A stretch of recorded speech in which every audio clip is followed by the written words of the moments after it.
Hello, everyone, and welcome back to the Trading Table. This is Andrew. Joined with me is Landon, and today we're going to be going over some of the biggest movers of the market, what to watch for this week, and more. So looking at our heat map here for the S&P 500, right? Friday was kind of a bloodbath, and we'll look at the SPY's chart in just a second, right? But we kind of like rebounded for one day on SPY, and then just absolutely just slid again, right? So we've been kind of sliding for quite a while now. Market's kind of been in a decline, right? And, it was looking good there for a second when we were back up at the 550 levels. Everyone thought the market was strengthened again. We had a huge bull candle at close, right, of over 2.7 million volume coming in at market close, which is kind of not like super high, right? Like there's been days where that's definitely been higher, but in relation to the week, that was definitely the highest day of the week. And last week was just a bloodbath for earnings as well. You had Microsoft, Apple, those big names reporting. I know Intel reported. We're going to be going over them later. But SPY just kind of, did its thing, right? And it's just been sliding due to those earnings coming out and not being too good. Like, for example, Microsoft right now, if you look over here on the right side, is at 408, NVIDIA 107. Apple, it held its ground, but it is definitely lower, since earnings, right? Could be definitely didn't have it had a good earnings report, but the market was just so bearish that it just had that much pressure to even shoot it down lower. But SPY is getting to some kind of what I call dangerous levels. Fortunately, though, we did fill that gap on Wednesday that I was talking about, where we gapped up super, super high. That's definitely been corrected. But now, I wouldn't be surprised if we saw that 524 support, if we tested that, right? So the market is definitely in a downtrend right now, okay? No doubt about it. This isn't a pullback, even on like the hour chart, right? As we can see here, definitely downtrending. If I go ahead and just hide the drawing, sorry, that's a lot of clutter. But yeah, you see, we have a lower high, lower low, higher or lower high, lower low, right? And I'm expecting us to kind of pull back to this 540, 545 area. If we do see that, then, and like a bounce, just kind of expect the market to go lower, right? Don't give it too much room to run, especially because, and Landon's going to be going over this later in the video, but there is a lot of tensions in the Middle East right now.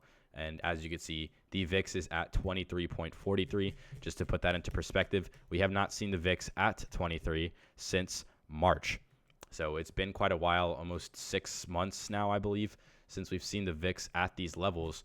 And, SPY definitely can run lower. Futures market actually did open about 3 hours ago, so we can kind of get an idea of where the market's at right now. If I pull up ES here, right, and I just kind of match them up real quick, if I can do that, okay, whatever.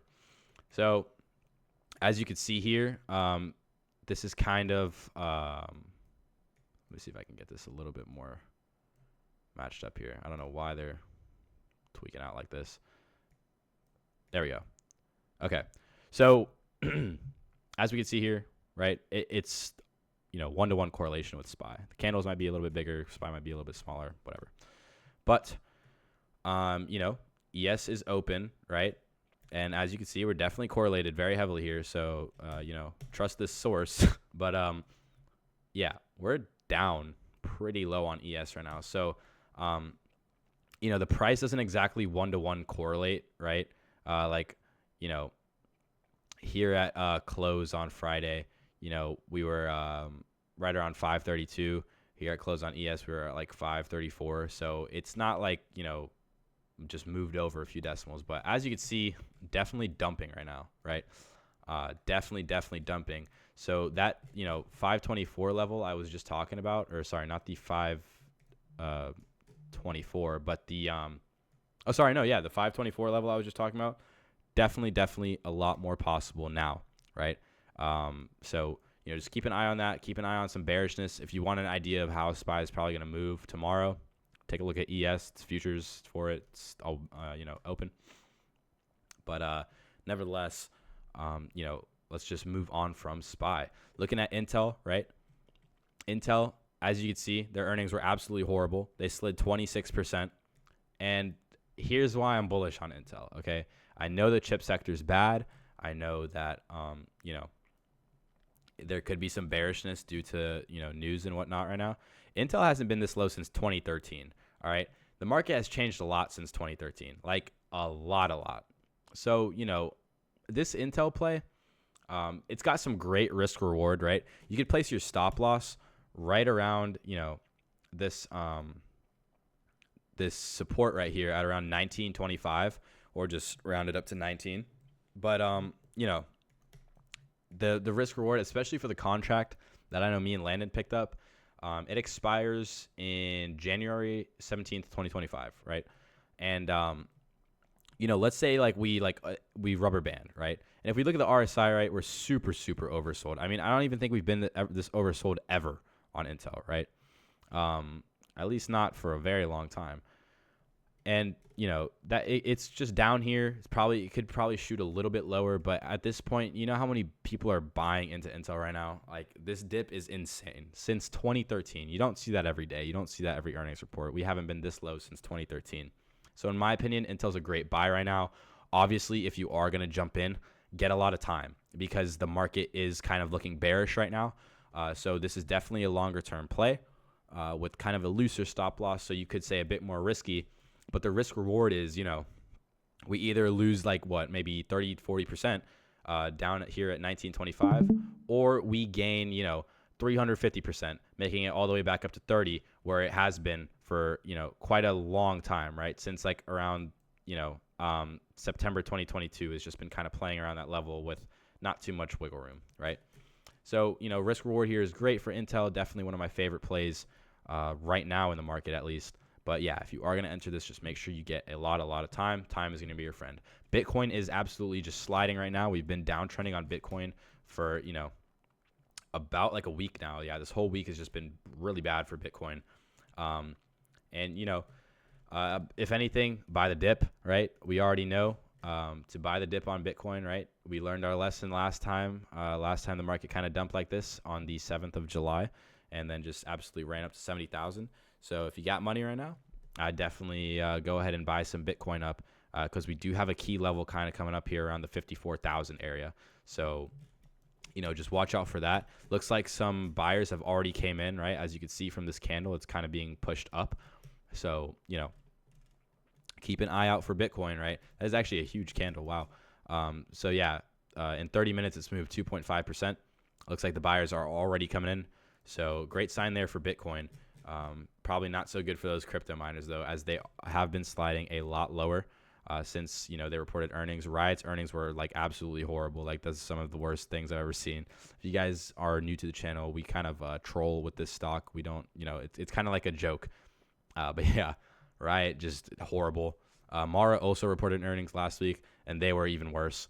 So crypto sector not looking too hot right now. IWM is obviously sliding as well due to the bearishness in the market, and small caps getting hit a lot bigger. As you can see, these small caps, or not small caps, sorry, those mid to small caps kind of, move a lot harder than those large caps. So if Nvidia is down 1.7%, a stock KLAC, for just a comparison real quick, is down 7%. So it definitely causes stocks to slide a bit more. Earnings last week just threw everything off. But, this week is a lot more quiet. But let's go ahead and jump over to Landon now for some of our big money plays for today. Yeah, thank you, Andrew. So definitely a lot of fear in the market. Crazy times we're witnessing at this time. A lot of people are saying a complete crash. There's just so many different things to worry about. But in terms of big money plays, not a lot, just because of, big money's kind of holding its money to see how things play out. I know Warren Buffett has $277 billion in cash right now, just selling Apple stock. It's crazy the things that are happening right now. We do have two big money plays, but they're not great. They're basically just buying the dip. First one being for ticker symbol GE. And this one's actually interesting because it's a put option contract, strike of 150, expiration of 10/18/2024, total premium count 1 million, and a total volume of 2K. Not my favorite. Just because I don't. It's tricky with how volatile the market is right now. Things could go up next week, things could go down. You can't really. It's a little more of a gamble just because of how volatile, like I said already. Not my favorite, just because. See, I would like this play if we had more time, right?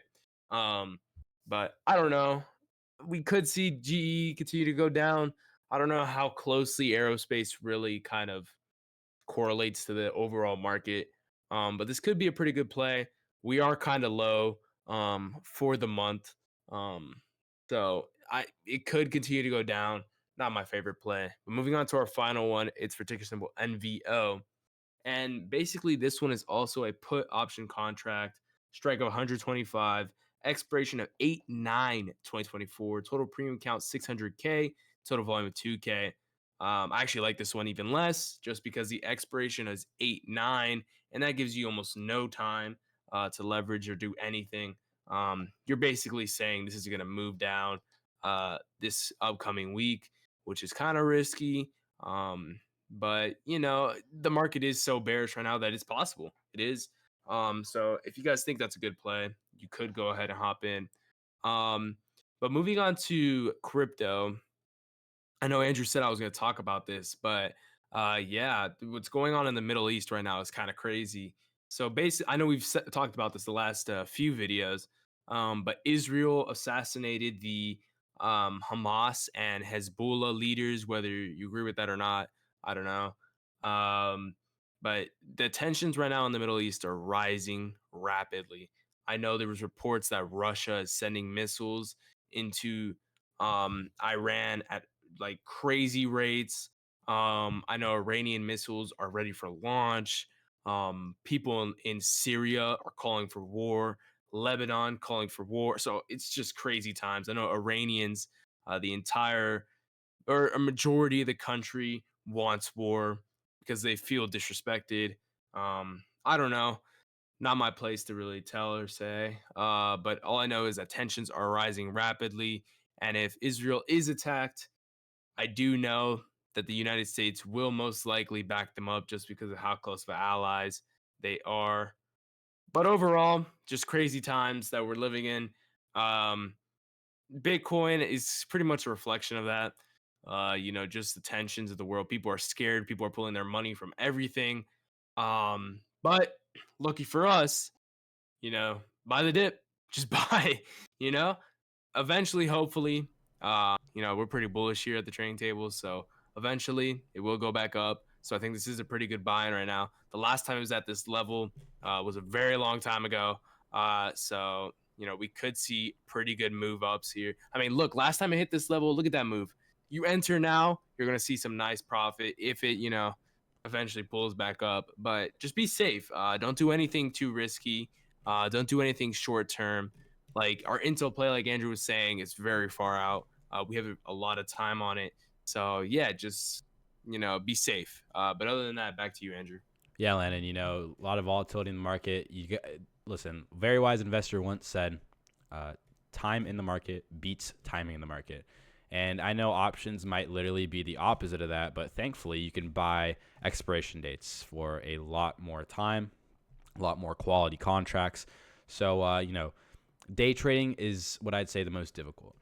Buying, a dip and putting a lot of time on it is one of the easiest strategies of trading ever. Okay.